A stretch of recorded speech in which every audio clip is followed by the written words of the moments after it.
BBC বাংলার television অনুষ্ঠান BBC প্রবাহে আপনাদের সবাইকে স্বাগত জানাচ্ছি। আমি শারমিন রমা। শুরুতেই দেখে নেব আজ কি থাকছে।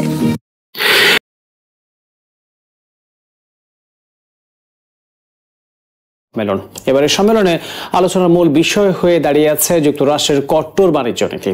এছাড়া ইরানের সামরিক হামলার নিন্দা জানিয়ে একটি জোরালো যৌথ বিবৃতি দিয়েছে ব্রিক্স।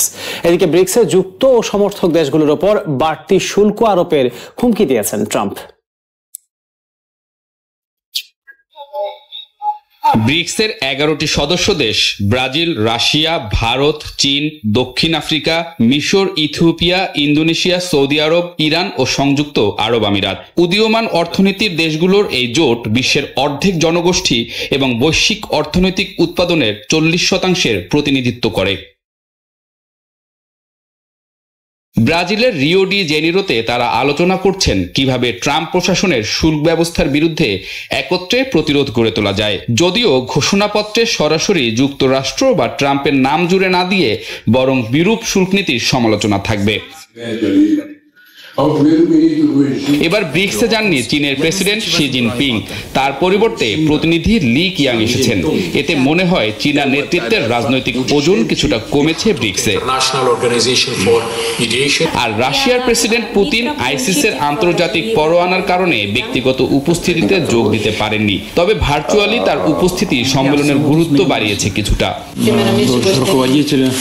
ভিন্ন ভিন্ন রাজনৈতিক ব্যবস্থা ও ভিন্ন ভিন্ন অগ্রাধিকার থাকা সদস্যদের নিয়ে ক্রমশ বড় হতে থাকা ব্রিক্স আদৌ উল্লেখযোগ্য প্রভাব রাখার মতো যথেষ্ট ঐক্যবদ্ধ হতে পারবে কিনা সে প্রশ্ন বরাবরই আছে। তবুও শীর্ষ সম্মেলনে গুরুত্বপূর্ণ এই দুই নেতার অনুপস্থিতি জোটের ভেতরকার সংহতি ও বৈশ্বিক প্রভাব নিয়ে প্রশ্ন তুলছে। আবার গাজা এবং ইরান ইসরায়েল যুদ্ধের বিষয়ে ব্রিক্স কি অবস্থান নেবে সে বিষয়ে সদস্য দেশগুলো এখনো একমত হতে পারেনি। রানী আলোচকেরা আরো কঠোর সম্মিলিত অবস্থানের জন্য চাপ দিচ্ছেন। জোটটি নিজেদেরকে পশ্চিমা নেতৃত্বাধীন অর্থনৈতিক জোট G7 এর পাল্টা ভারসাম্য রক্ষাকারী শক্তি ও সদস্য দেশগুলোর মধ্যে পারস্পরিক সহযোগিতার ফোরাম হিসেবে দেখে। তাদের উদ্যোগ সফল হলে বলাই যায় ব্রিক্স এখন শুধু অর্থনৈতিক ফোরাম নয়, রাজনৈতিক প্রভাব বিস্তারের প্ল্যাটফর্ম হিসেবেও নিজেদের অবস্থান প্রতিষ্ঠা করতে চাইছে। রাইসুল নয়ন, নাগরিক। ইসরায়েল ইরান যুদ্ধবিরতি আপাত শান্তির আড়ালে ঘনীভূত হচ্ছে নতুন যুদ্ধের মেঘ। সামরিক, কূটনৈতিক ও প্রযুক্তিগতভাবে নিজেকে প্রস্তুত করছে ইরান। 12 দিনের সংক্ষিপ্ত যুদ্ধ শেষ হলেও ইরান ইসরায়েল সংঘাত যেন থেমে নেই। যুদ্ধবিরতিকে তেহরান দেখছে কৌশলগত বিরতি হিসেবে, যুদ্ধের নতুন পর্বের প্রস্তুতির সময় হিসেবে। ইরান মনে করে এই লড়াই চাপিয়ে দেওয়া যুদ্ধ, যার পেছনে যুক্তরাষ্ট্রের ভূমিকা রয়েছে। ঠিক যেমন ইরান ইরাক যুদ্ধ, আর সেই অভিজ্ঞতা থেকেই এবার সময়কে ব্যবহার করছে তারা। এ সময়ই ইরান মজুত করছে হাইপারসনিক ক্ষেপণাস্ত্র ফাতাহ ও খাইবার শেকান, উন্নত করছে বিমান প্রতিরক্ষা ব্যবস্থা, আর রাশিয়া ও চীনের কাছ থেকে যুদ্ধবিমান ও নজরদারি প্রযুক্তি সংগ্রহেও তৎপর। শুধু সামরিক নয়, আন্তর্জাতিক আদালতে কূটনৈতিক ও আইনি লড়াইয়েরও প্রস্তুতি নিচ্ছে তেহরান। পরমাণু আলোচনায় ফিরবে না এমন ঘোষণাও দিয়েছে তারা। IAEA এর সঙ্গে সহযোগিতা স্থগিত করেছে আর গোপনে সরিয়ে রেখেছে সমৃদ্ধ ইউরেনিয়াম। বিশ্লেষকরা বলছেন এই যুদ্ধবিরতি দীর্ঘমেয়াদী যুদ্ধের আগাম প্রস্তুতি মাত্র। তেহরান বিশ্বাস করে সময়ই তাদের বড় অস্ত্র। এই যুদ্ধ শেষ নয়, শুধু শুরু। সামনে সময় বলে দেবে কে বেশি প্রস্তুত, তেহরান না তেল আবিব। সিরাজুম মনির শুভ, নাগরিক। অঙ্কে ছেলেরা এগিয়ে, এই বিশ্বাস সমাজে দীর্ঘদিনের। তবে সম্প্রতি গবেষণা বলছে মেয়েদের পিছিয়ে পড়ার কারণ হয়তো সমাজ ও পরিবেশেই। ডেস্ক রিপোর্টে বিস্তারিত। অনেকেই মনে করেন অঙ্কে ছেলেরা ভালো, মেয়েরা পিছিয়ে। কিন্তু ফ্রান্সের 25 লাখ শিশুর ওপর চালানো গবেষণা বলছে শৈশবে ছেলেমেয়ের অঙ্ক বোঝার সক্ষমতায় তেমন কোনো পার্থক্য নেই। 2018 সালে শুরু হওয়া এই দীর্ঘমেয়াদী সমীক্ষায় দেখা যায় স্কুলে ভর্তি হওয়ার আগ পর্যন্ত গণিতে ছেলেমেয়েরা প্রায় সমান দক্ষ, কিন্তু স্কুলে ঢোকার কিছুদিনের মধ্যেই ছেলেরা এগিয়ে যেতে শুরু করে, আর সময়ের সঙ্গে সেই ব্যবধান বাড়তেই থাকে। গবেষকরা বলছেন, জন্মগত নয়, এই বৈষম্য তৈরি হয় শিক্ষার পরিবেশ, পরিবারের দৃষ্টিভঙ্গি এবং সামাজিক বার্তার মাধ্যমে। 2003 সালে 40টি দেশের 3 লাখ শিক্ষার্থীর ওপর করা আরেক গবেষণাও বলেছে, যেখানে মেয়েরা ছেলেদের সমান সুযোগ পায় সেখানে গণিতে তারা পিছিয়ে থাকে না, বরং অনেক ক্ষেত্রেই এগিয়ে যায়। বিশেষজ্ঞদের মতে এর উত্তর লুকিয়ে আছে গার্লস কান্ট ডু ম্যাথ এমন দীর্ঘদিনের ভুল বার্তায়। অনেক সময় শিক্ষক, এমনকি পরিবারের সদস্যরাও অজান্তেই ছেলেদের থেকে মেয়েদের কম সক্ষম ভাবেন। শুরু হয় মানসিক বাধা। গবেষকরা বলছেন, মেয়ে শিশুদের শুরু থেকে উৎসাহ দেয়া, ইতিবাচক দৃষ্টিভঙ্গি তৈরি করা এবং শিক্ষক অভিভাবকদের সচেতন করলেই এই ব্যবধান কমানো সম্ভব। ভবিষ্যতের জন্য প্রয়োজন সামাজিক দৃষ্টিভঙ্গির পরিবর্তন, কারণ জন্মগতভাবে গণিতে মেয়েরা পিছিয়ে এমন কোনো বৈজ্ঞানিক প্রমাণ নেই। সুযোগ পেলে, পরিবেশ বদলালে মেয়েরাও অঙ্কে ছেলেদের সমান পারদর্শী হতে পারে। অঙ্কে ছেলেরা এগিয়ে এই বিশ্বাস ভাঙার সময় এখন। বদল আনতে হবে পরিবার, বিদ্যালয় ও সমাজের চিন্তায়, কারণ প্রতিভা লিঙ্গ দেখে জন্মায় না। পূজাশ্রী ভদ্র, নাগরিক। যুক্তরাষ্ট্রের টেক্সাস অঙ্গরাজ্যের মধ্যাঞ্চলে আকস্মিক বন্যায় নিহতের সংখ্যা বেড়ে 82 জনে দাঁড়িয়েছে। গত শুক্রবারের এই বন্যায় আরও 41 জন নিখোঁজ রয়েছেন। নিহতদের মধ্যে 68 জন কের কাউন্টির বাসিন্দা, যার মধ্যে রয়েছেন 28 জন শিশু। এছাড়া ট্রাভিস কাউন্টিতে 6 জন, বার্নেট কাউন্টিতে 3 জন, কেন্ডাল কাউন্টিতে 2 জন, উইলিয়ামসন কাউন্টিতে 2 জন এবং টম গ্রিন কাউন্টিতে 1 জন মারা গেছেন। স্থানীয় কর্মকর্তারা জানিয়েছেন, মৃতের সংখ্যা আরও বাড়তে পারে।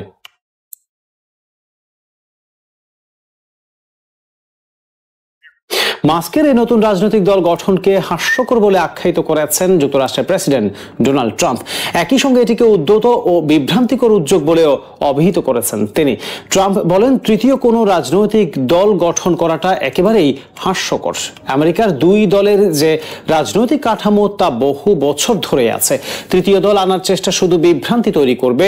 সম্প্রতি মাস্ক ঘোষণা দেন তিনি আমেরিকা পার্টি নামে একটি নতুন রাজনৈতিক দল গঠন করছেন, যার লক্ষ্য হবে রিপাবলিকান ও ডেমোক্রেট এই 2 প্রথাগত দলের বাইরে বিকল্প রাজনীতি গড়ে তোলা।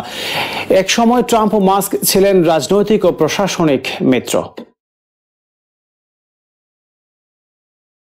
ইয়েমেনের 3টি বন্দর ও একটি বিদ্যুৎ কেন্দ্র হুতিদের লক্ষ্যবস্তুতে হামলা চালিয়ে আছে ইসরায়েল। হামলায় তাৎক্ষণিকভাবে হতাহতের কোনো খবর পাওয়া যায়নি। গত 1 মাসের মধ্যে ইয়েমেনে এটাই প্রথম ইসরায়েলি হামলা। ইয়েমেনের হোদেইদা, হোসেইন, রাস ইসা ও সালিফ বন্দরে ভোরে হামলা চালানো হয়। এছাড়া দেশটির রাস কান্তির বিদ্যুৎ কেন্দ্র হামলার শিকার হয়েছে। ইসরায়েলের সেনাবাহিনী বলছে, হুতিদের একের পর এক আক্রমণের জবাবে ইয়েমেনে এমন হামলা। অন্যদিকে হুতিদের সামরিক মুখপাত্র জানিয়েছে, তাদের আকাশ প্রতিরক্ষা ব্যবস্থা ইসরায়েলি হামলা প্রতিহত করেছে। যুক্তরাষ্ট্রে ভিসা পাওয়ার পরও প্রার্থীদের নিরাপত্তা যাচাই প্রক্রিয়া শেষ হয় না। ভিসা ইস্যু হওয়ার পর যদি কোনো ব্যক্তি আইন লঙ্ঘন করেন বা ভিসার শর্ত ভঙ্গ করেন, তবে তার ভিসা বাতিল করা হতে পারে।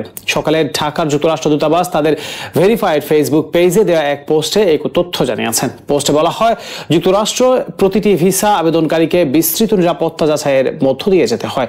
এই প্রক্রিয়া আবেদনকারীর তথ্য আইন প্রয়োগকারী সংস্থা এবং সন্ত্রাস বিরোধী ডেটাবেসের সঙ্গে মিলিয়ে দেখা হয়। 6 জুলাই ব্রাজিলের রিও ডি জেনেরিওতে অনুষ্ঠিত হয়েছে 17তম ব্রিক্স সম্মেলন। এই শীর্ষ সম্মেলনের এক যৌথ বিবৃতিতে ইরানের উপর মার্কিন ও ইসরায়েলি হামলার তীব্র নিন্দা জানানো হয়েছে। ব্রিক্স সদস্য রাষ্ট্রগুলোর মধ্যে রয়েছে ব্রাজিল, রাশিয়া, ভারত, চীন এবং দক্ষিণ আফ্রিকা সহ 11টি দেশ, যেসব দেশে বিশ্বের জনসংখ্যার প্রায় অর্ধেক বসবাস করে এবং বৈশ্বিক অর্থনৈতিক উৎপাদনের 40% এইসব দেশ থেকে আসে। একই সঙ্গে ব্রিক্স নেতারা আমদানি পণ্যে একতরফাভাবে শুল্ক বাড়ানোর বিরুদ্ধেও অবস্থান নিয়েছেন, যদিও কারো নাম সরাসরি বলা হয়নি। বোঝাই যাচ্ছে এই সমালোচনার মূলে রয়েছেন ডোনাল্ড ট্রাম্প, কারণ তিনি সম্প্রতি একের পর এক শুল্ক আরোপের হুমকি দিয়েছেন এবং অনেক ক্ষেত্রেই তা কার্যকরও করেছেন। ট্রাম্পের এমন পদক্ষেপের নিন্দা জানিয়ে ব্রিক্স নেতারা বলছেন এটি বিশ্ব বাণিজ্যের জন্য হুমকি এবং বিশ্ব বাণিজ্যকে এটি ধ্বংস করে দিতে পারে। তবে ট্রাম্পও চুপ থাকেননি। 6 জুলাই রাতেই তিনি নিজের সামাজিক যোগাযোগ মাধ্যম ট্রুথ সোশ্যালে হুঁশিয়ারি দিয়ে বলেন, কোন দেশ ব্রিক্সের যুক্তরাষ্ট্র বিরোধী নীতির সঙ্গে যুক্ত হলে তাদের উপর বাড়তি 10% শুল্ক চাপানো হবে। এই নীতির কোনো ব্যতিক্রম হবে না।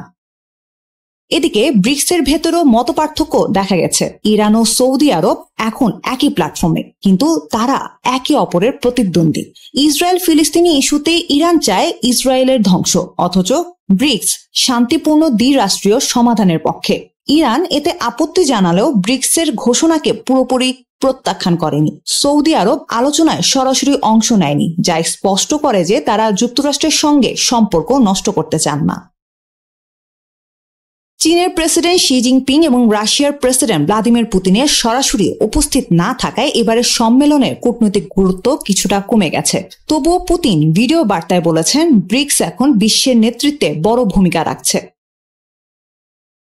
শীর্ষ সম্মেলনে আরেকটি গুরুত্বপূর্ণ আলোচ্য বিষয় ছিল কৃত্রিম বুদ্ধিমত্তা এআই। নেতারা বলেন এই প্রযুক্তি শুধু যেন ধনী দেশের নিয়ন্ত্রণে না থাকে। বাণিজ্যিকভাবে কৃত্রিম বুদ্ধিমত্তা এআই খাত বর্তমানে মার্কিন প্রযুক্তি জায়ান্টদের আধিপত্যে রয়েছে, তবে চীন সহ আরও অন্যান্য দেশগুলো এই বিষয়ে দ্রুত এগিয়ে আসছে। ইসরায়েল ও হামাসের সর্বশেষ পরোক্ষ যুদ্ধবিরতির আলোচনা কোনো চুক্তি ছাড়াই শেষ হয়েছে বলে জানিয়েছেন এক ফিলিস্তিনি কর্মকর্তা। কাতারের দোহায় দুটি আলাদা ভবনে প্রায় 3.5 ঘন্টা ধরে এই আলোচনা হয়। বিবিসির প্রতিবেদনে বলা হয়, কাতার ও মিশরের মধ্যস্থতায় বার্তা আদান প্রদান হলেও কোনো অগ্রগতি হয়নি। তবে আলোচকরা আরও বসবেন বলে ফিলিস্তিনের ওই কর্মকর্তা জানিয়েছেন। তখন আলাদাভাবে উভয় দলের সঙ্গে কথা বলে মতপার্থক্য কমানোর চেষ্টা করা হবে। বার্তা সংস্থা রয়টার্সকে কয়েকজন ফিলিস্তিনি কর্মকর্তা বলেন, আলোচনার জন্য ইসরায়েলের প্রতিনিধি দলে থাকা সদস্যরা যথাযথ ব্যক্তি নন। তারা আসলে শুধু উপস্থিত ছিলেন, কোনো চূড়ান্ত সিদ্ধান্ত নেওয়ার ক্ষমতা তাদের ছিল না। এদিকে এই আলোচনার সময় ইসরায়েলের প্রধানমন্ত্রী বেনিয়ামিন নেতানিয়াহু যুক্তরাষ্ট্র সফরে যাচ্ছেন। সেখানে তিনি মার্কিন প্রেসিডেন্ট ডোনাল্ড ট্রাম্পের সঙ্গে বৈঠক করবেন। নেতানিয়াহু আশা করছেন এই বৈঠকে জিম্মিদের মুক্তি ও যুদ্ধবিরতির দিকে কিছু অগ্রগতি হবে। তিনি তার আলোচকদের যুদ্ধবিরতির পক্ষে কাজ করতে নির্দেশ দিয়েছেন। ফিলিস্তিনের স্বাধীনতাকামী সশস্ত্র গোষ্ঠী হামাস বলছে তারা নতুন প্রস্তাবকে ইতিবাচকভাবে দেখছে, তবে এখনো মূল কিছু দাবিতে মতবিরোধ রয়ে গেছে। হামাস আগের মতোই বলছে যুদ্ধ একবার থামলে তা স্থায়ীভাবে থামাতে হবে এবং ইসরায়েলি সেনাদের পুরোপুরি গাজা ছাড়তে হবে। নেতানিয়াহুর সরকার আগেও এই দাবিগুলো মানেনি। তিনি এখনো বলেন তার 3টি প্রধান লক্ষ্য: সব জিম্মিকে জীবিত বা মৃত ফিরিয়ে আনা, হামাসকে পুরোপুরি দুর্বল করা, গাজা যেন আর কখনোই হুমকি না হয় তা নিশ্চিত করা। মধ্যস্থতাকারীদের জন্য এই আলোচনা কঠিন হবে, কারণ আগেও অনেকবার চেষ্টা ব্যর্থ হয়েছে। মার্চে যুদ্ধবিরতি শেষ হওয়ার পর থেকে ইসরায়েল আবার হামলা শুরু করেছে। এক পর্যায়ে তারা 11 সপ্তাহ ধরে গাজায় ত্রাণ প্রবেশ বন্ধ রেখেছিল, যা এখন কিছুটা শিথিল হয়েছে। ইসরায়েল বলছে তারা হামাসকে চাপে ফেলতে ও জিম্মিদের ছাড়াতে এই কৌশল নিয়েছে।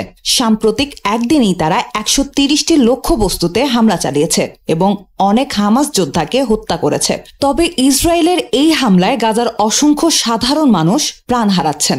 6 জুলাই সেখানে 30 জনের বেশি নিহত হয়েছেন বলে জানিয়েছেন স্থানীয় হাসপাতাল সূত্র। এখন প্রশ্ন, এই দোহা আলোচনায় কি কোনো আশার আলো দেখা যাবে? ট্রাম্প কি নেতানিয়াহুকে যুদ্ধ থামাতে রাজি করাতে পারবেন? ইসরায়েলের জনগণের বড় অংশই এখন মনে করছে যুদ্ধ বন্ধ করে জিম্মিদের বাঁচানোই সবার আগে করা উচিত। অনেকেই আবার রাস্তায় নেমে যুদ্ধবিরতির পক্ষে স্লোগান দিয়েছেন। তবে নেতানিয়াহুর সরকারের কিছু কট্টরপন্থী নেতা এখনো বলছেন যতক্ষণ না হামাস সম্পূর্ণ ধ্বংস হচ্ছে ততক্ষণ যুদ্ধ চলতেই থাকবে। এই অবস্থায় যুদ্ধবিরতির একটা সম্ভাবনা তৈরি হলেও দুই পক্ষই তাদের দাবিতে এতটাই অনড় যে চুক্তি আদৌ সম্ভব কিনা তা নিয়ে সন্দেহ থেকেই যাচ্ছে। এদিকে গাজায় সাধারণ মানুষ এবং ইসরায়েলি জিম্মিদের পরিবারগুলোর আশায় নিরাশায় কাটছে প্রতিদিন। 2023 সালের 7 অক্টোবর হামাসের হামলায় ইসরায়েলের 1200 মানুষ নিহত হন ও 251 জনকে জিম্মি করা হয়। এর জবাবে ইসরায়েল গাজায় সামরিক অভিযান শুরু করে। হামাস নিয়ন্ত্রিত গাজার স্বাস্থ্য মন্ত্রণালয় জানিয়েছে এখন পর্যন্ত সেখানে 57,000-এরও বেশি মানুষ নিহত হয়েছেন। পাকিস্তানের সঙ্গে যুদ্ধে বারবার হতাহতের কথা অস্বীকার করার পর অবশেষে রাফায়েল যুদ্ধবিমানের পাইলট সহ বেশ কয়েকজনের মৃত্যুর কথা পরোক্ষভাবে স্বীকার করেছে ভারত। নিরাপত্তা সূত্রের বরাত দিয়ে সোমবার এক প্রতিবেদনে এ কথা জানায় জিও নিউজ।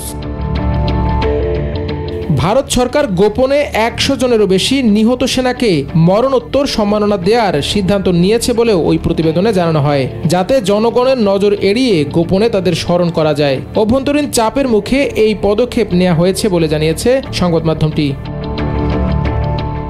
যাদের মরণোত্তর সম্মাননা দেয়া হচ্ছে তাদের মধ্যে রয়েছেন ভারতীয় বিমান বাহিনীর 4 পাইলট। এদের মধ্যে 3 জন রাফায়েল জেট বিমান চালিয়েছিলেন। তালিকায় আদমপুর বিমান ঘাঁটিতে নিহত S-400 বিমান প্রতিরক্ষা ব্যবস্থার 5 জন অপারেটরেরও নাম রয়েছে। এছাড়া আরেকটি বিমান ঘাঁটিতে প্রাণ হারানো আরও 9 জন কর্মীকেও সম্মাননা দেওয়া হবে।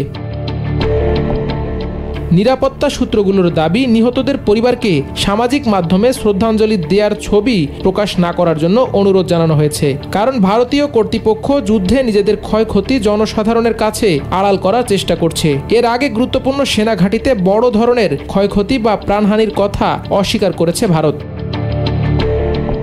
এদিকে রোববার পাকিস্তানি গণমাধ্যম সামা টিভি এক প্রতিবেদনে জানায়, কাশ্মীরের পেহেলগাম ইস্যুতে পাকিস্তানের সঙ্গে যুদ্ধে ভারত ব্যাপক ক্ষয়ক্ষতির মুখোমুখি হয়েছে।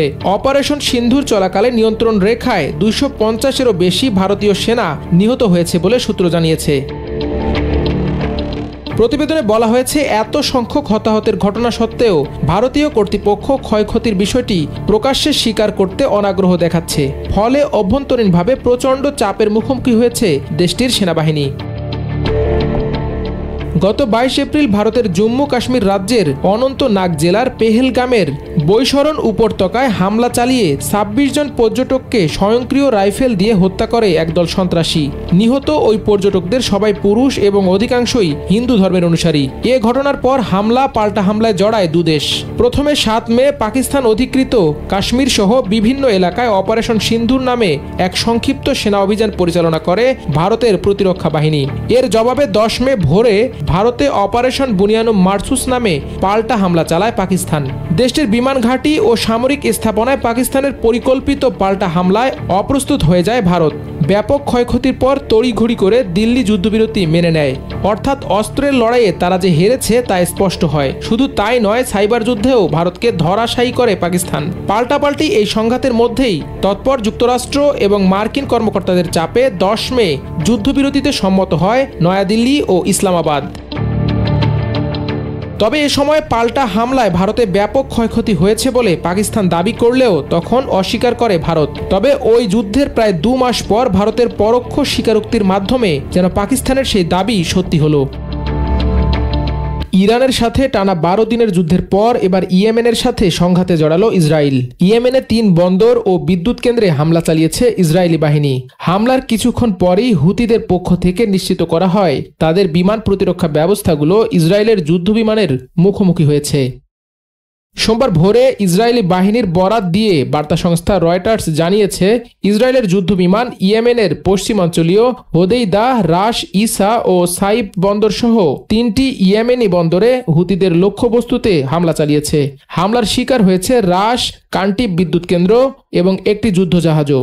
জাহাজটি 2 বছর আগে ছিনতাই হয়েছিল। ইসরায়েলি প্রতিরক্ষা মন্ত্রী ইসরায়েল কাতাজ সামাজিক যোগাযোগ মাধ্যমে ইয়েমেনের হামলার বিষয়টি নিশ্চিত করেন। আসন্ন বিমান হামলা নিয়ে সতর্কতা জারি করে সেখানকার বাসিন্দাদের সরিয়ে নেয়ার নির্দেশ দেওয়ার পরপরই এ হামলা চালানো হয়। গত প্রায় 1 মাসের মধ্যে ইয়েমেনে এটি প্রথম ইসরায়েলি হামলা। বার্তা সংস্থা রয়টার্স জানিয়েছে, হামলার কিছুক্ষণ পরই হুতিদের পক্ষ থেকে নিশ্চিত করা হয় তাদের বিমান প্রতিরক্ষা ব্যবস্থাগুলো ইসরায়েলের যুদ্ধবিমানের মুখোমুখি হয়েছে। হুতি পরিচালিত সংবাদ মাধ্যম বলছে, হোদেইদা বন্দরে হামলা হয়েছে, তবে ক্ষয়ক্ষতি বা হতাহতের বিষয়টি জানা যায়নি।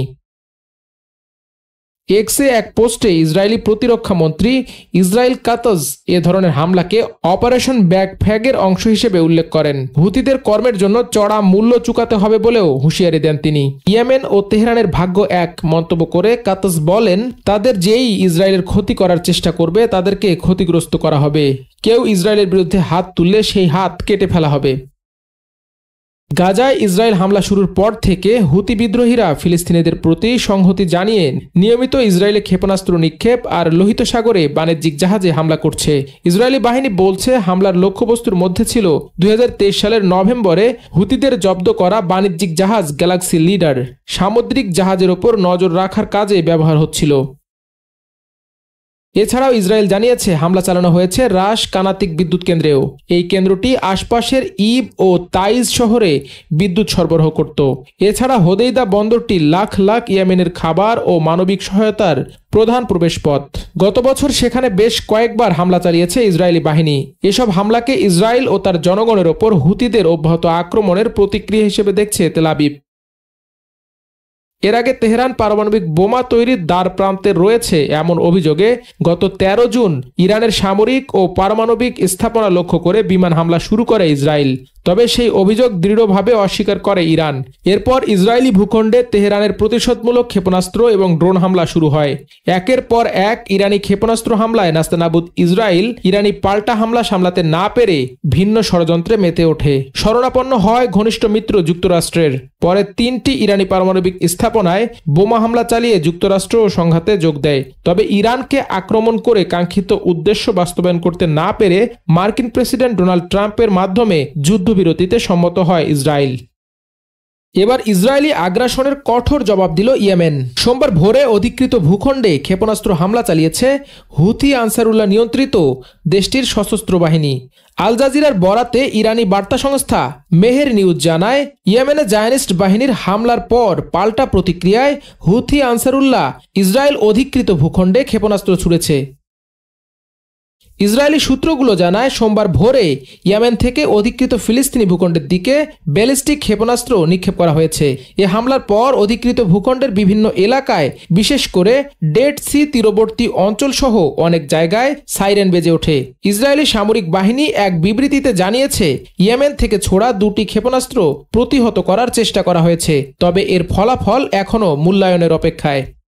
এদিকে হুথি আনসারুল্লাহর গণমাধ্যম কার্যালয়ের উপপ্রধান নাসরুদ্দিন আমের বলেন, তেল আবিবের বর্বরতার জবাব দেওয়ার ক্ষমতা ইয়েমেন দেখিয়েছে। যারা গাজা ও আমাদের ওপর হামলা চালায় তারা যেন শান্তিতে ঘুমাতে না পারে। জায়নিস্টদের এখন তাদের বাংকারে চলে যাওয়া উচিত। তিনি আরো বলেন, গাজার ফিলিস্তিনিরা একা নয়, আর ইয়েমেন অপমান সহ্য করে ঘুমিয়ে থাকবে না। এর আগে সোমবার ভোরে ইসরায়েলি বাহিনীর বরাত দিয়ে বার্তা সংস্থা রয়টার্স জানায়, ইসরায়েলের যুদ্ধ বিমান ইয়েমেনের পশ্চিমাঞ্চলীয় হোদেইদা, রাশ, ইসা ও সাইব বন্দর সহ 3টি ইয়েমেনি বন্দরে হুতিদের লক্ষ্যবস্তুতে হামলা চালিয়েছে। হামলার শিকার হয়েছে রাশ কান্টিব বিদ্যুৎ কেন্দ্র এবং একটি যুদ্ধজাহাজও। জাহাজটি 2 বছর আগে ছিনতাই হয়েছিল। ইসরায়েলি প্রতিরক্ষা মন্ত্রী ইসরায়েল কাতজ সামাজিক যোগাযোগ মাধ্যমে ইয়েমেনের হামলার বিষয়টি নিশ্চিত করেন।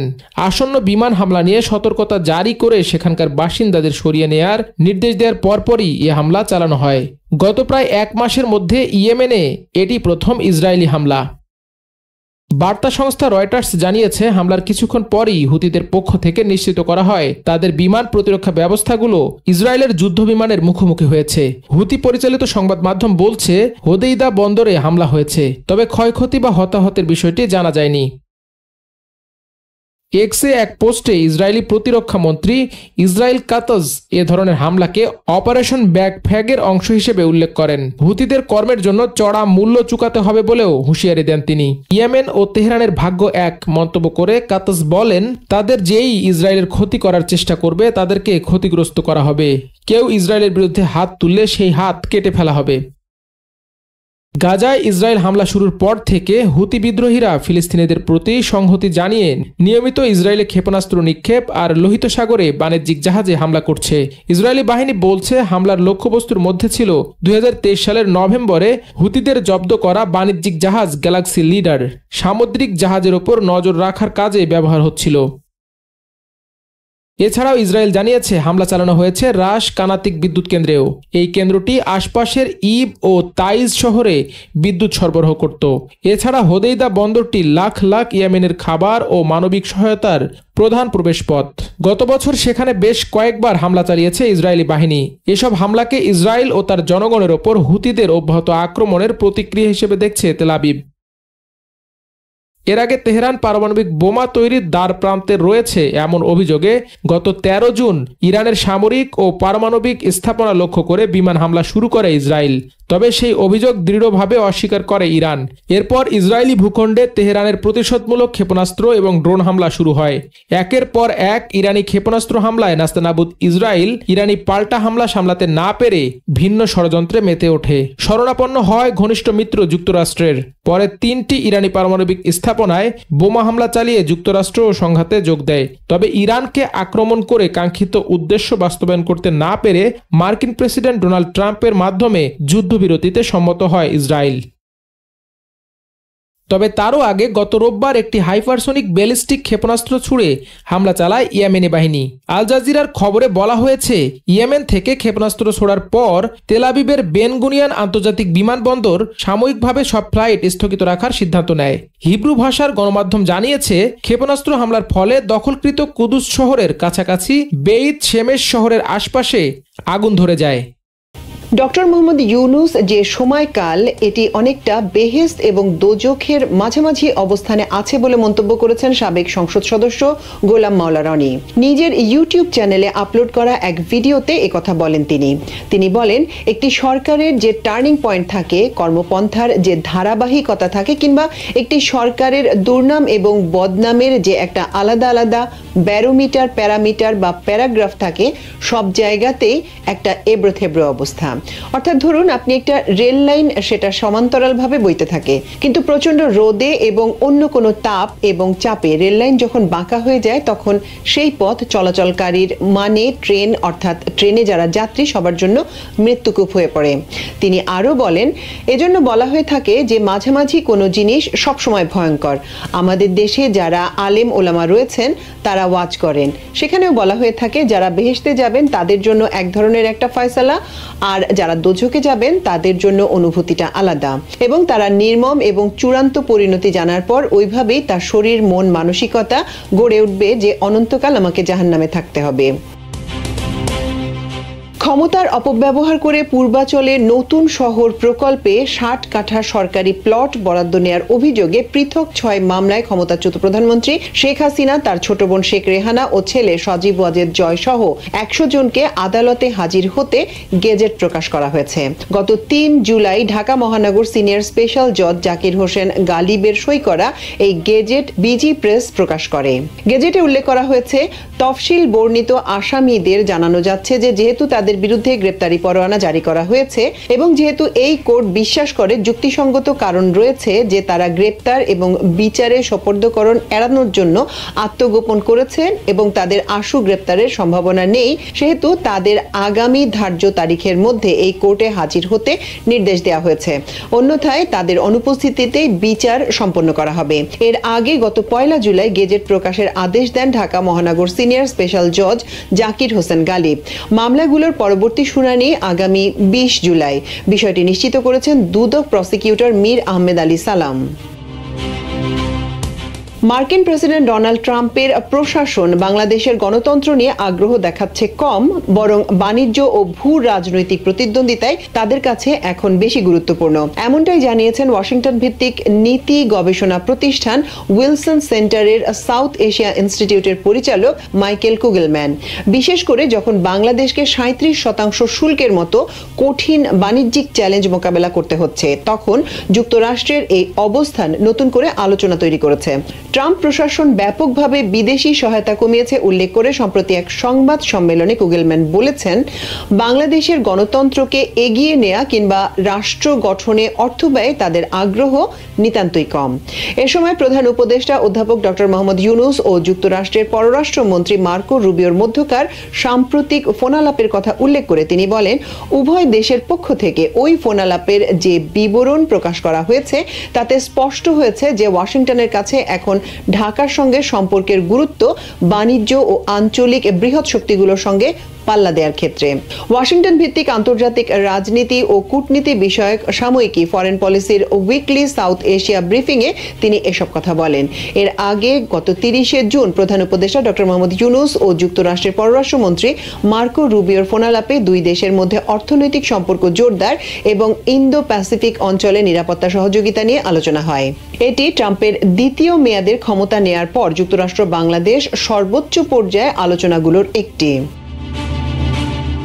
চট্টগ্রামের রাউজানে স্বজনকে চির বিদায় দিয়ে ফেরার পথে স্ত্রী কন্যার সামনে মোহাম্মদ সেলিম নামে এক যুবদল কর্মীকে বাজারে প্রকাশ্যে গুলি করে হত্যা করেছে দুর্বৃত্তরা। রোববার দুপুর 12টার দিকে বোরকা পরে এসে 4 দুর্বৃত্ত তাকে গুলি করে চলে যায়। উপজেলার কলুদপুর ইউনিয়ন ঈশান ভট্টের হাটে শান্তি ফার্মাসির সম্মুখে এই ঘটনাটি ঘটে। নিহত মোহাম্মদ সেলিম কদলপুর ইউনিয়নের 6 নম্বর ওয়ার্ডের ইসলামিয়া নতুন পাড়া এলাকার আমির হোসেনের ছেলে। প্রত্যক্ষদর্শীরা জানান নিহত সেলিম একই ইউনিয়নের কদলপুর শমশের পাড়ায় তার এক নিকটাত্মীয় নারীর জানাজা ও দাফন কাফন শেষে মোটরসাইকেলে করে স্ত্রী কন্যাকে সাথে নিয়ে তার ইসলামিয়া নতুন পাড়ায় নতুন বাড়িতে যাওয়ার পথে ঈশান ভট্টের হাটে দাঁড়িয়ে ওষুধ কিনে গাড়িতে ওঠার সময় সিএনজি চালিত অটোরিকশা যোগে বোরকা পরিহিত 4 জন যুবক এসে গুলি করে পালিয়ে যায়। এ সময় স্থানীয়রা তাকে উদ্ধার করে রাউজান উপজেলা স্বাস্থ্য কমপ্লেক্সে নিয়ে গেলে কর্তব্যরত চিকিৎসক তাকে পর্যবেক্ষণ করে মৃত ঘোষণা করেন। রাউজান থানার ওসি মনিরুল ইসলাম ভুইয়া জানান ময়না তদন্তের জন্য চট্টগ্রাম মেডিকেল কলেজ হাসপাতালের মর্গে পাঠানো হয়েছে। তিনি আরো জানান ওই এলাকায় আধিপত্য বিস্তারকে কেন্দ্র করে দুই গ্রুপের মধ্যে দীর্ঘদিন ধরে দ্বন্দ্ব চলে আসছিল। এই দ্বন্দ্বের কারণে মোহাম্মদ সেলিম খুন হন। সেলিম জানে আলম গ্রুপের অনুসারী হিসেবে পরিচিত। ইরানের বিরুদ্ধে সাম্প্রতিক হামলার জবাব এবার আন্তর্জাতিক কূটনীতির ভাষায় দিল তেহরান। ইরানে বিমান ও ড্রোন হামলা করায় দেশটিকে জবাবদিহির আওতায় আনার হুঁশিয়ারি দিয়েছে ইরানের পররাষ্ট্রমন্ত্রী আব্বাস আরাগচি। গত রবিবার ব্রাজিলের রিও ডি জেনিরোতে অনুষ্ঠিত ব্রিক্স শীর্ষ সম্মেলনে ইরানের পররাষ্ট্রমন্ত্রী আব্বাস আরাগচি হুঁশিয়ারি দিয়ে বলেছেন, ইসরায়েল যদি এই আগ্রাসনের জন্য জবাবদিহি না করে তাহলে তার ফল পুরো অঞ্চল এমনকি এর বাইরেও ছড়িয়ে পড়বে। তিনি বলেন, যুক্তরাষ্ট্র ও ইসরায়েলের যৌথ হামলা জাতিসংঘ নিরাপত্তা পরিষদের প্রস্তাব এবং পারমাণবিক অস্ত্র বিস্তার রোধ চুক্তি এনপিটির সরাসরি লঙ্ঘন। 2015 সালে ওই প্রস্তাবের মাধ্যমে আন্তর্জাতিক সম্প্রদায় ইরানের শান্তিপূর্ণ পারমাণবিক কর্মসূচিকে অনুমোদন দিয়েছিল। গত মাসে ইসরায়েল হঠাৎ করে ইরানের বেশ কয়েকটি সামরিক ও পারমাণবিক স্থাপনায় হামলা চালায়। বান্ডেল থাকলে প্রতি সেনমানিতে টাকা বাঁচবে। বিকাশ সেনমানি বান্ডেল কিনে জিতুন প্রতি লেনদেনে। পরে পাল্টা জবাবে ইরানও হামলা চালায় ইসরায়েলে। সংঘাত আরো ভয়াবহ রূপ নেয় যখন যুক্তরাষ্ট্রও যোগ দেয় এই হামলায়। একরকম হুট করেই ইরানের 3 পারমাণবিক স্থাপনা নাতানজো, ফোর্দো ও ইস্পাহানের সরাসরি হামলা চালায় যুক্তরাষ্ট্র। আব্বাস আরাগচি দাবি করেন, এই হামলা প্রমাণ করে যে ইরানের বিরুদ্ধে ইসরায়েলের আগ্রাসী যুদ্ধের সঙ্গে মার্কিন প্রশাসনও সরাসরি জড়িত। অন্যদিকে রিও ডি জেনিরোতে অনুষ্ঠিত ব্রিক্স প্লাস সম্মেলনে আন্তর্জাতিক সমর্থন পেয়েছে ইরান। জোটের 11টি দেশ যৌথ বিবৃতিতে ইরানের ওপর সাম্প্রতিক বিমান হামলার তীব্র নিন্দা জানায়। তারা বলে, এসব হামলা আন্তর্জাতিক আইনের স্পষ্ট লঙ্ঘন এবং শান্তিপূর্ণ পারমাণবিক অবকাঠামোর ওপর আঘাত হানার মাধ্যমে বৈশ্বিক স্থিতিশীলতাকেও হুমকির মুখে ফেলা হয়েছে। বিবৃতিতে 13 জুন থেকে শুরু হওয়া হামলাগুলোর নিন্দা জানিয়ে বলা হয়, বেসামরিক অবকাঠামোর ওপর ইচ্ছাকৃত হামলা কোনোভাবেই গ্রহণযোগ্য নয়। যদিও যুক্তরাষ্ট্র বা ইসরায়েলের নাম সরাসরি উল্লেখ করা হয়নি ওই বিবৃতিতে। ব্রিক্সের এই বিবৃতিকে একটি বড় কূটনৈতিক বিজয় হিসেবেই দেখছে তেহরান, কারণ এতদিন বিভিন্ন মুসলিম দেশ ইরানের পাশে দাঁড়ালেও এবার ব্রাজিল, রাশিয়া, চীন, ভারত সহ অন্যান্য গুরুত্বপূর্ণ দেশও সরব হয়েছে ইরানের পক্ষে। ইরানের স্বাস্থ্য মন্ত্রণালয় জানিয়েছে ইসরায়েলের টানা 12 দিনের হামলায় নিহত হয়েছেন অন্তত 935 জন, আহত হয়েছেন 5332 জন। জবাবে ইরানও ইসরায়েলে ক্ষেপণাস্ত্র ও ড্রোন হামলা চালিয়েছে। জেরুজালেমের হিব্রু ইউনিভার্সিটির তথ্য অনুযায়ী এসব হামলায় ইসরায়েলে প্রাণ হারিয়েছেন অন্তত 29 জন এবং আহত হয়েছেন 3400 জনের বেশি। যুক্তরাষ্ট্রের মধ্যস্থতায় দুই দেশ বর্তমানে একটি অস্থায়ী যুদ্ধবিরতিতে রয়েছে, তবে এই যুদ্ধবিরতির ভবিষ্যৎ এখনো অনিশ্চিত। ইরান বলছে এই হামলার জন্য যদি ইসরায়েল ও তার মিত্রদের আন্তর্জাতিকভাবে দায়ী না করা হয় তাহলে এর ভয়াবহতা থেমে থাকবে না। ভবিষ্যতে এর ব্যাপ্তি ছড়িয়ে পড়তে পারে অন্যত্র, এমনকি আরো জোরালো সংঘাতে। হঠাৎই যেন বদলে গেল সব ধরনের হিসেব নিকেশ। আকাশ দাপাচ্ছে চীনের মাইটি ড্রাগন, যা বড় ধরনের দুশ্চিন্তায় ফেলে দিয়েছে যুক্তরাষ্ট্র, ভারত সহ তাদের মিত্রদেরও। চীনে একটি পুরনো প্রবাদ আছে, যে উচ্চতা দখল করে সেই জয়ী হয়। আধুনিক যুদ্ধ কৌশলে এই কথারই প্রতিফলন দেখা যাচ্ছে। চীনের দৃষ্টিতে আধুনিক যুদ্ধের মূল শক্তি হলো আকাশ আধিপত্য, আর তার কেন্দ্রবিন্দুতে আছে তাদের নতুন স্টেলথ যুদ্ধবিমান J-20। এটিকে তারা বলছে মাইটি ড্রাগন। মাইটি ড্রাগন কেবল একটি যুদ্ধবিমান নয়, এটি চীনের প্রযুক্তিগত স্বনির্ভরতার প্রতীক। এখন এই বিমানে রাশিয়ান ইঞ্জিনের বদলে দেশীয় ইঞ্জিন ব্যবহার করা হচ্ছে। চীন বলছে তারা মাইটি ড্রাগন এত বেশি তৈরি করছে যে তা হয়তো একসময় যুক্তরাষ্ট্রের F-35 এর সংখ্যাকেও ছাড়িয়ে যাবে। চীন 2 আসন বিশিষ্ট মাইটি ড্রাগনের পরীক্ষাও করছে, যাতে ভবিষ্যতে মানুষ ও ড্রোন একসঙ্গে যুদ্ধ করতে পারে। মাইটি ড্রাগনের অন্যতম বৈশিষ্ট্য হলো এটি শত্রু বিমান থেকে 80 কিলোমিটারের বেশি দূরত্ব পর্যন্ত রাডারে ধরা না পড়ে উড়তে পারে। এটি খুব দ্রুত যুদ্ধের জন্য প্রস্তুত হতে পারে, মাত্র 8 মিনিটে। এছাড়া সাপের মতো থেকে বেঁকে উড়ান দেয়া, বোমার দরজা খোলা রেখে শত্রুকে মানসিকভাবে চাপে ফেলার মতো কৌশল রাখা হয়েছে বিমান প্রযুক্তিতে। ইলেকট্রনিক যুদ্ধবিমান J-16D এর সহায়তা দিতে পারবে মাইটি ড্রাগন। সব মিলে এটি চীনের আকাশে আধিপত্যের বড় হাতিয়ার। এই কৌশলে আরেকটি বড় অংশ হলো চীনের উচ্চ দক্ষতা সম্পন্ন ড্রোন, বিশেষ করে উজেন 7 এবং উজেন 8। তারা 20 থেকে 50,000 মিটার উচ্চতায় উঠতে পারে, যা জাপানের যুদ্ধবিমানগুলোর ধরাছোঁয়ার বাইরে। উজেন 8 ড্রোনকে বলা হচ্ছে আংশিক ষষ্ঠ প্রজন্মের যুদ্ধ প্ল্যাটফর্ম, যার স্টেলথ প্রযুক্তি ও AI সিস্টেম দুর্দান্ত। সব মিলিয়ে চীনের বার্তাটা একেবারে পরিষ্কার, তারা সংঘর্ষের জন্য প্রস্তুত এবং সেই প্রস্তুতি নিচ্ছে শক্ত অবস্থান থেকে। মাইটি ড্রাগন তাদের আকাশযানগুলো শুধু অস্ত্র নয়, এগুলো চীনের জাতীয় পুনরুত্থান ও প্রযুক্তিগত শ্রেষ্ঠত্বের গল্পের অংশ। আসলে মাইটি ড্রাগন এখন শুধু যুদ্ধবিমান নয়, এটি একটি বার্তা।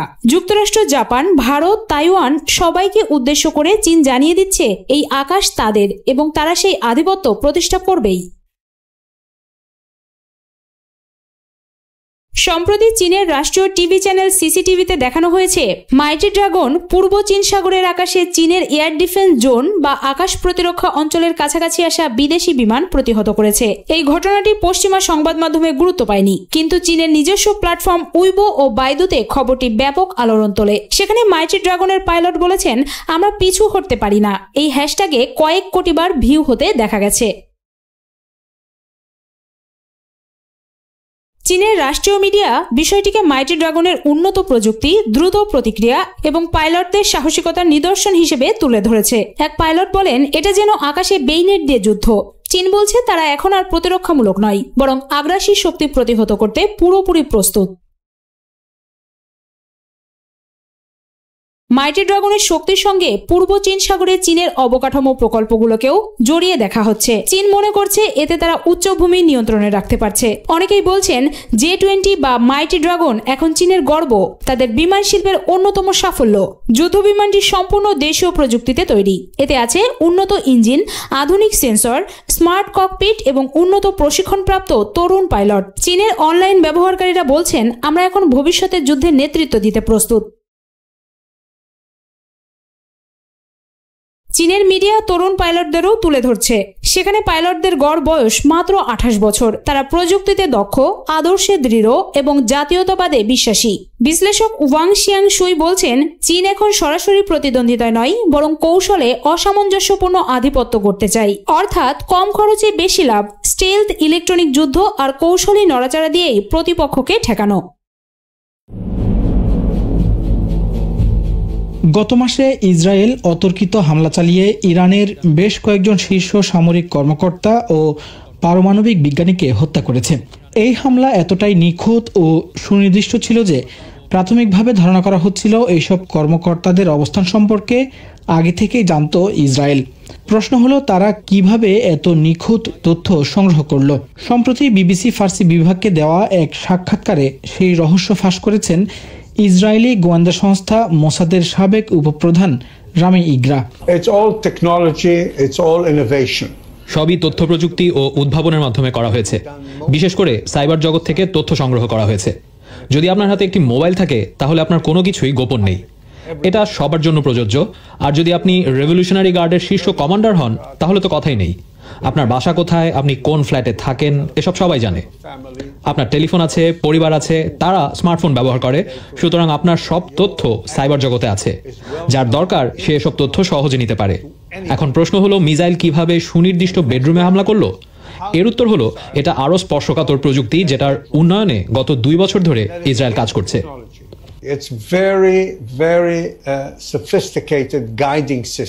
তবে ইরানের শীর্ষ সামরিক কমান্ডাররা নিহত হলেও অন্যান্য কমান্ডাররা নতুন করে সেই দায়িত্ব কাঁধে তুলে নেবে। ফলে ইরানকে এভাবে হামলা চালিয়ে দুর্বল করা যাবে না, এমনটাও মনে করেন মোসাদের সাবেক এই শীর্ষ কর্মকর্তা। গাজায় ইসরায়েল ধীরে ধীরে প্রায় সব হামাস নেতাকে মেরে ফেলেছে, কিন্তু দেখুন সেখানে হামাস এখনো সক্রিয় আছে। তার মানে আপনি শীর্ষ 15 জন ব্যক্তিকে মেরে ফেলে কোনো যুদ্ধ জিততে পারবেন না। 9.5 কোটি লোকের দেশে ওই 15 জনের শূন্যতা পূরণ কোনো বিষয় নয়। ইরান যদি দ্রুত পারমাণবিক অস্ত্র তৈরি করে ফেলে, তার জন্য ইসরায়েলি প্রধানমন্ত্রী নেতানিয়াহু এবং আমেরিকার প্রেসিডেন্ট ডোনাল্ড ট্রাম্প দায়ী থাকবেন বলে মন্তব্য করেন মোসাদের সাবেক এই উপপ্রধান। কারণ বর্তমান পরিস্থিতি ইরানকে সেদিকে ঠেলে দিতে পারে বলে আশঙ্কা তার। পারমাণবিক বোমা বানানো থেকে ইরানকে থামানো যাবে না যদি না তাদের আলোচনার টেবিলে না আনা যায়। ইরানের যে 408 কেজি সমৃদ্ধ ইউরেনিয়াম আছে তার জন্য নেতানিয়াহু আর ট্রাম্পই দায়ী। তারা ওবামা চুক্তি বাতিল করেছিল কারণ তাদের মতে ওবামা চুক্তি খারাপ ছিল। তারা আরো ভালো চুক্তি করতে চেয়েছে কিন্তু পারেনি। Netanyahu wanted an excellent deal, and because he wanted an excellent deal, he didn't get a good deal. I believe we can reach a comprehensive solution. 2015 সালে ওবামার শাসনামলে করা চুক্তির পর ইউরেনিয়াম সমৃদ্ধকরণ প্রক্রিয়া থেকে সরে এসেছিল ইরান। চুক্তির শর্ত অনুযায়ী ইরান সংবেদনশীল পরমাণু কর্মকাণ্ড সীমিত করতে রাজি হয় এবং দেশটির বিরুদ্ধে আনা অর্থনৈতিক অবরোধ তুলে নেওয়ার শর্তে আন্তর্জাতিক পরিদর্শকদের পরমাণু কর্মকাণ্ড পরিদর্শনের অনুমতি দেয়।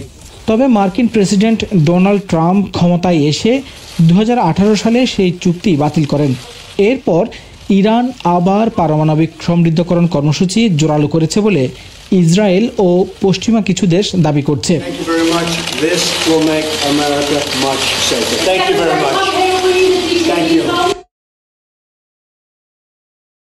নতুন রাজনৈতিক দল গঠনের ঘোষণা দিয়েছেন শীর্ষ ধনী ও প্রযুক্তি বিশ্বের অন্যতম শীর্ষ ব্যক্তিত্ব ইলন মাস্ক। এক সময়কার ঘনিষ্ঠ মিত্রের এই সিদ্ধান্তের পর মার্কিন প্রেসিডেন্ট ডোনাল্ড ট্রাম্প চুপচাপ বসে থাকবেন তা তো হয় না। আদায় কাঁচকলায় সম্পর্কের ঝাঁঝ দেখা গেল ট্রাম্পের বক্তব্যে। কড়া সমালোচনা করলেন ইলন মাস্কের। 6 জুলাই এয়ারফোর্স ওয়ানে ওঠার আগে সাংবাদিকদের ট্রাম্প বলেন, তৃতীয় একটি দল গঠনের চিন্তা একেবারেই হাস্যকর। আমাদের সবসময় দ্বিদলীয় ব্যবস্থা ছিল। আরেকটি তৃতীয় দল শুরু করলে শুধু বিভ্রান্তি বাড়বে। একই দিন নিজের সামাজিক যোগাযোগ মাধ্যম ট্রুথ সোশ্যালে একটি পোস্টে ট্রাম্প লিখেন, ইলন মাস্ককে এভাবে লাইনচ্যুত হতে দেখে আমার দুঃখ লাগছে। গত 5 সপ্তাহে তিনি কার্যত একটি ট্রেন দুর্ঘটনার মতো পরিস্থিতিতে পৌঁছেছেন। এই সময় মাস্কের ইলেকট্রিক ভেহিকল ম্যান্ডেটের প্রচেষ্টারও সমালোচনা করেন তিনি। ট্রাম্প দাবি করেন, এই প্রস্তাব অনুযায়ী খুব অল্প সময়ের মধ্যে সবাইকে বৈদ্যুতিক ইলেকট্রিক গাড়ি কিনতে বাধ্য করা হতো। গত 4 জুলাই ট্রাম্প যে কর ও ব্যয়ের পরিকল্পনায় স্বাক্ষর করেছেন সেখানে ইলেকট্রনিক গাড়ির জন্য ট্যাক্স ছাড় বাতিল করা হয়েছে। ট্রাম্প আরও জানান, ইভি ম্যান্ডেটের বিপক্ষে তিনি শুরু থেকেই অবস্থান নিয়েছিলেন এবং কেন আইনটিতে এমন গাড়িগুলোকে বাদ দেওয়া হয়েছে তার ব্যাখ্যাও দেন। ট্রাম্প বলেন, এখন মানুষ চাইলে যে কোনো ধরনের গাড়ি কিনতে পারে, গ্যাস চালিত, হাইব্রিড, যেগুলোর বাজার ভালো যাচ্ছে, কিংবা ভবিষ্যতের নতুন প্রযুক্তির গাড়ি। ইলেকট্রিক গাড়ি যে কিনতেই হবে তেমন কোনো বাধ্যতামূলক নির্দেশনা নেই। নতুন বিলটিতে সীমান্ত নিরাপত্তা, প্রতিরক্ষা ও জ্বালানি উৎপাদনে বরাদ্দ বাড়ানো হয়েছে, তবে তা স্বাস্থ্যসেবা ও খাদ্য সহায়তা কর্মসূচিতে বিতর্কিত কাটছাঁটের মাধ্যমে ভারসাম্য আনা হয়েছে। ট্রাম্পের এই বিগ বিউটিফুল বিলের আলাপের মধ্যে নতুন রাজনৈতিক দল গঠনের ভাবনা প্রকাশ করেন মাস্ক। ট্রাম্পের সঙ্গে প্রকাশ্য দ্বন্দ্বে জড়ানোর পরপরই রাজনৈতিক দল গঠনের ইঙ্গিত দিয়েছিলেন ইলন মাস্ক। ওই বিরোধের জেরে তিনি ট্রাম্প প্রশাসনের সঙ্গে সম্পর্ক ছিন্ন করেন এবং এক সময়কার মিত্রের সঙ্গে তীব্র বাগযুদ্ধে জড়িয়ে পড়েন।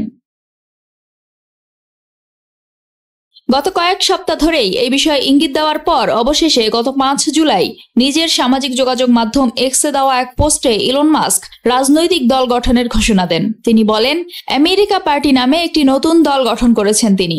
এই দল রিপাবলিকান ও ডেমোক্র্যাটদের বিরুদ্ধে প্রতিদ্বন্দ্বিতা করবে। টেসলার সিইও মাস্ক একসময় ছিলেন ট্রাম্পের ঘনিষ্ঠ সহযোগী। নির্বাচনের পর মাস্ককে department of government efficiency DOG নামে সরকারি ব্যয় ও কর্মদক্ষতা বিষয়ক একটি দপ্তরের প্রধান করা হয়। এই দপ্তরের কাজ ছিল সরকারি ব্যয় ব্যাপকভাবে কমানো এবং যুক্তরাষ্ট্রের কেন্দ্রীয় বাজেটে বড় ধরনের কাটছাঁটের সুপারিশ করা। এত ঘনিষ্ঠতা ও নির্ভরতার পরও গত মে মাসে মাস্কের সঙ্গে ট্রাম্পের সম্পর্কের অবনতির শুরু হয়। বিরোধ বাড়তে থাকলে ট্রাম্প প্রশাসন থেকে পদত্যাগ করেন মাস্ক। মুর্শিদাবাদ শহরের জনপ্রিয় পর্যটন কেন্দ্র হাজারদুয়ারি আর ইমামবাড়ার খুব কাছেই রয়েছে এই ভগ্নপ্রায় সিংহদুয়ারটি। এর প্রচলিত নাম নিমকহারাম দেউরি। এই প্রাসাদটি কার সেটা জানলে আর আন্দাজ করা কঠিন হবে না যে কেন এরকম নাম। এটাই জাফরাবাদ প্রাসাদ, মীর জাফরের বাসস্থান। পলাশির যুদ্ধের পর থেকে স্থানীয় মানুষ তাই এটাকে নিমকহারাম দেউরি বলেই ডাকেন। কিছু ইতিহাসবিদ মনে করেন সিরাজউদ্দৌলাকে হত্যা করা হয়েছিল এই প্রাসাদেই, আবার ভিন্ন মতও আছে। তবে সিরাজউদ্দৌলাকে হত্যার বেশ কিছুদিন পরে যখন নতুন নবাব হিসাবে মীর জাফর মসনাদে বসলেন, সেই দরবার কিন্তু বসেছিল গঙ্গার পশ্চিম তীরে সিরাজের তৈরি করা মনসুরগঞ্জ প্রাসাদে। মীর জাফরের বংশধরেরা অনেকেই ছড়িয়ে ছিটিয়ে আছেন মুর্শিদাবাদ সহ বিশ্বের নানা জায়গাতেই। মীর জাফরদের বংশধরদের এখনও নবাব, ছোটে নবাব বলে ডাকা হয়। লালবাগের কেল্লা নিজামতের ভেতরেও থাকেন ওই বংশের বেশ কয়েকজন। আর আমাদের এখানে করে 3000 হবে, 3000 ফ্যামিলি আছে, সব পাকিস্তান, ইংল্যান্ড, ভারত চলে। মিস্টার মির্জা আরও দাবি করছিলেন যে পাকিস্তানের চতুর্থ ও শেষ গভর্নর জেনারেল এবং প্রথম প্রেসিডেন্ট ইস্কান্দার আলী মির্জাও তাদেরই পরিবারের সদস্য এবং মীর জাফরের বংশধর। এই কেল্লা নিজামাতেই তাঁর জন্ম। পরে যুক্তরাজ্যে সামরিক প্রশিক্ষণ নিয়ে ব্রিটিশ ইন্ডিয়ান আর্মিতে যোগ দিয়েছিলেন ইস্কান্দার মির্জা। ইতিহাসবিদরা বলেন যে মীর জাফরের পূর্বপুরুষরা আরব থেকে এসেছিলেন। মীর জাফর বাংলার মোগল অশ্বারোহী বাহিনীর বক্সি ছিলেন। বক্সি হচ্ছেন ইংরেজিতে যাকে বলে পেমাস্টার জেনারেল বা প্রধান সেনাপতি। তারপরেই ছিলেন মীর জাফরের সহায় রায়দুর্লভ রাম সোম। মীর জাফরের সেরকম তত পরিচয় নেই, কিন্তু তিনি ছিলেন বিদেশি এবং আরব বিদেশি, নজফ থেকে এসেছিলেন। তিনি যখন সেনাবাহিনীতে যোগ দেন তখন সাধারণ অশ্বারোহী ছিলেন। তারপরে ধীরে ধীরে তার পদোন্নতি হয় এবং পদোন্নতিটা হয় বিশেষ করে আলীবর্দী খানের সময়। রায়দুল্লভ ছিলেন নিজামত দেওয়ান আর মীর জাফর ছিলেন বক্সি। এদের আলীবর্দী খান শপথ করিয়ে নিয়েছিলেন যে তারা সিরাজের পক্ষে থাকবেন যে কোনো যুদ্ধে। মীর জাফরের বংশধরেরা আরও দাবি করেন যে তারা ইমাম হাসান ও ইমাম হুসাইনের উত্তরপুরুষ। বেশ কয়েকটি প্রামাণ্য ইতিহাস গ্রন্থেও মীর জাফরের বংশপরিচয়ের তথ্য পাওয়া যায়। এর মধ্যে যেমন আছে 1905 সালে প্রকাশিত পূর্ণচন্দ্র মজুমদারের লেখা মসনদ অফ মুর্শিদাবাদ, তেমনই আছে বাংলায় সমকালীন মুসলমানদের নিয়ে লেখা খন্দকার ফজলে রব্বির আকর গ্রন্থ হাকিকত মুসলমান ই বেঙ্গালাতেও। পূর্বপুরুষদের নিয়ে এই দাবির সঙ্গেই মীর জাফরের বংশধরেরা এটাও মনে করেন যে তিনি পলাশির যুদ্ধে বিশ্বাসঘাতকতা করেননি। আমরা তো অ্যাকসেপ্ট করছি না যে মীর জাফর বাদে কোনো গাদ্দারি করেছেন বা ট্রেজারি করেছেন। কিছু যদি আমি মেনে নিলাম, ট্রেজারি হিসাবে কি ট্রেজারি করলেন? যুদ্ধ হচ্ছে, উনি যুদ্ধতে কোনো ভাগ দিলেন না, সেজন্য মানে হয়ে গেছে ট্রেজার। এইটাই আমরা লেগে রাখা সাইলেন্ট মানে থেকে যাওয়ার জন্য ট্রেজার হয়ে যায়, এটা তো নট অ্যাকসেপ্টেবল। আর একটা জিনিস আজ পর্যন্ত প্রমাণ করতে পারলো না কি উনি গাদ্দারি করেছেন।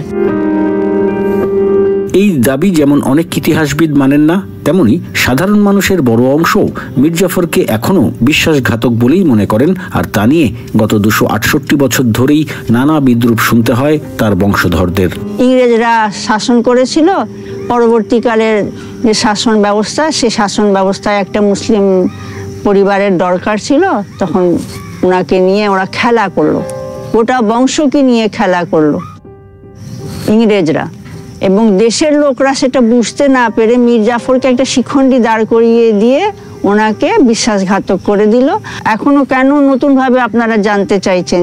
যদি ট্রেটার হয়ে থাকে তাহলে ট্রেটার। আজ পর্যন্ত যখন খারাপ কোনো কাজ হয় এই পরিবারের, তখন বলে মীর জাফরের বংশধর। আর যদি ভালো কোনো কাজ হয় তাহলে বলে যে এটা মুর্শিদাবাদের লোক। মীর জাফরকে বিশ্বাসঘাতক বলা হয়ে থাকে তিনি ব্রিটিশদের পক্ষ নিয়েছিলেন বলে। তবে সেই ব্রিটিশ বণিকরা কিন্তু তাকেও সরিয়ে দিয়েছিল মসনদে বসার বছর 3 মধ্যেই। তার জামাই মীর কাসিমকে নবাব বানায় ইস্ট ইন্ডিয়া কোম্পানি। যদিও 3 বছর পরে আবারও মীর জাফরকে ফিরিয়ে আনা হয় বাংলার মসনদে। জীবনের শেষ দিন 1765 সালের 5ই ফেব্রুয়ারি পর্যন্ত মীর জাফরই ছিলেন বাংলার নবাব। প্রাসাদের সামনেই তাদের পারিবারিক কবরস্থানে শায়িত আছেন মীর জাফর। সবাইকে শুভকামনা জানিয়ে আমি শারমিন রমাজ এখানে বিদায় নিচ্ছি। ভালো থাকবেন।